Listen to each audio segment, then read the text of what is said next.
মনুরা গাইসরা কি অবস্থা তোমরা কেমন আছো সবাই শোনো এই যে রাসেল ভাইপার নিয়ে যে বাংলাদেশে এত মহামারী অনেক কিছু হয়ে যাচ্ছে আর মুই তো এদিক দিয়ে রাসেল ভাইপারের বড় ভাইরে আমি বিয়া করে গেলাইছি সবাই মগলিকে দোয়া খাওয়া করে আর বাসুকারটাও কিন্তু সার গেলাইছি দেখবা ও কিন্তু মোর থেকেও লম্বা আছে এই দেখো এই সবাইকে একটু সালাম দিয়ে দাও আর সবাইকে বলে দাও কেউ যেন ভয় ঠায় না পায় তুমি কি খারাপ আর তোমার ভাই বেড়াদার যেটা আছে তোমার জাতি গোষ্ঠী রাসেল ভাইপার বুঝছো ঠাকুরটা কিন্তু একটু কইয়া দিও যে আমি মনের সাথে তো একটা লাল দিয়ে বিয়া করছি তোমরা কোনো মানুষকে কামড় ঠামড় দিও না তোমরা এত ভয় ঠায় পাও কেন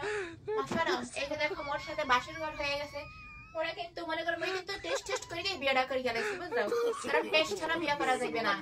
এর আগে টেস্ট করতে হবে বিয়ে করার আগে তো দেখলাম যে না আসলে আমার জন্য পারফেক্ট আমার দৈগন জানাও মিরানের জন্য একবারে মনে করো যে একুরেট আছে আমার জন্য একবারে অথেন্টিক রাসেল ভাইপার তো সবাই দোয়া খাওয়া করবা আর রাসেল ভাইপার যে যার কাছে আইবে তোমার যে তাসুর রোজ আছে না হে হলো মগো আফা তোমার বড় ভাইকে বিয়ে করছে তাই না কামড় ঠামড় দিবে না বুঝছো তো যাই হোক সবাই দোয়া খাওয়া করে আমরা আবার এখানে মনে করো যে একটু করতে দেয় বিদ্যুৎ করতে দেয়